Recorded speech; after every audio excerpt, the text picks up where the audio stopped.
Hello and a very warm welcome back, everyone. I know, exams are right here. And this chapter, the ailing planet, can seem a bit serious. But trust me, you've got nothing to worry about. We're going to make this super easy for you. Hello मेरे प्यारे students. Seriously, all that exam tension, just leave it aside for a few minutes. We are going to absolutely nail this chapter, the ailing planet, the green movement's role. And you know what to do, right? If this helps you out, hit that subscribe button. And please drop a comment. I just love hearing from you guys. All right, let's get into it. Here's our roadmap. First, we'll see why our planet is unwell. Then, we'll check its cracking foundations. After that, we reveal the real culprit. Then comes the cure, our promise for the future, and finally, a quick-fire revision. See? Stick to this structure, and your exam answers will be just perfect. Okay, so the biggest idea in this whole chapter is this. Our Earth isn't just a big ball of rock. No, you have to think of it like a person, a living, breathing being. And right now, this person, our planet, is a patient. And its health, well, it's getting worse. You see, the author, Nani Palkhivala, points out that our thinking is totally changed. We used to have this mechanical view, like the Earth is just a machine with lots of separate parts. But now we have a holistic and ecological view. That just means we finally understand that everything is connected, kind of like how all the organs in your body work together. And this line just sums it all up. You know how a doctor checks your pulse, your blood pressure? Well, scientists have done the same for Earth. They've checked its vital signs. And the report card, Bacho, it is not good. Our planet is sick. So, if our planet is sick, what are the symptoms? Well, the chapter says that the very pillars holding up our entire world economy and our lives are starting to crack and crumble. Let's take a look at the four main pillars that are in big trouble. Now, you have to remember these four for your exam. These are the Earth's main biological systems: fisheries, forests, grasslands, and croplands. I mean, just think about it. They give us our food, wood, everything. They are, quite literally, the foundation of our whole world. But here's the problem. We're being too demanding. We're using up these resources way faster than nature can remake them. So what happens? Fisheries are collapsing because we're fishing too much. Huge forests are vanishing, sometimes just for firewood. And grasslands are turning into useless deserts. And just look at this number. It's absolutely shocking. In India, we are losing our forests at a rate of 37 lakh acres every single year. That is a huge area, Bacho. Please remember this number. It'll make your exam answer so much stronger.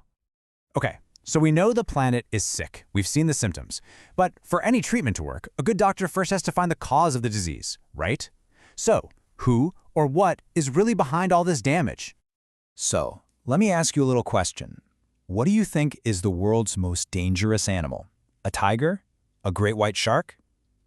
Let's find out. The chapter tells us this amazing little story about a zoo in a place called Lusaka in Zambia. And inside this zoo, there's a very special cage. And on that cage, there's a sign. And the sign says, "The world's most dangerous animal." Can you imagine that? You'd be thinking, wow, what could be in there? A lion? A snake? Right? But then you look inside the cage, and there's no animal at all. There's just a mirror, and you see yourself. The message is so powerful, isn't it? It's us. We humans are the world's most dangerous animal.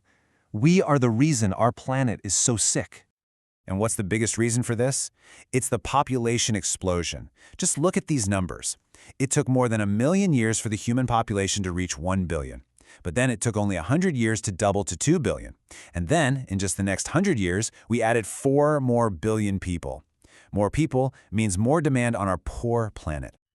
Okay, so things look pretty bad, I know. But the chapter doesn't just leave us there. It gives us hope. It gives us a prescription, a cure for our ailing planet. And this cure comes from something called the green movement, and a very, very important idea. And that big idea is sustainable development. Bacho, I want you to learn this definition by heart. Promise me? It's a classic 2-mark question. It just means that we should develop in a way that meets our needs today, but without messing things up for the people who will come after us, our children and their children. And this idea of sustainable development changes everything. It gives us a whole new sense of responsibility. It means we have to stop thinking like we are the masters of this planet.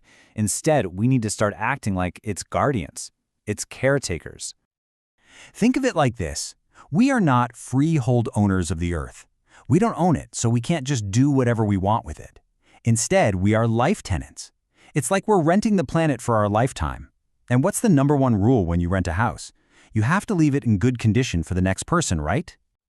This famous quote from Margaret Thatcher says it all. We have a life tenancy with a full repairing lease. That repairing lease part is important.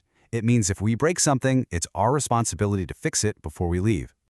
And here is the most powerful quote of the chapter. Please use this in your long answers. It's beautiful.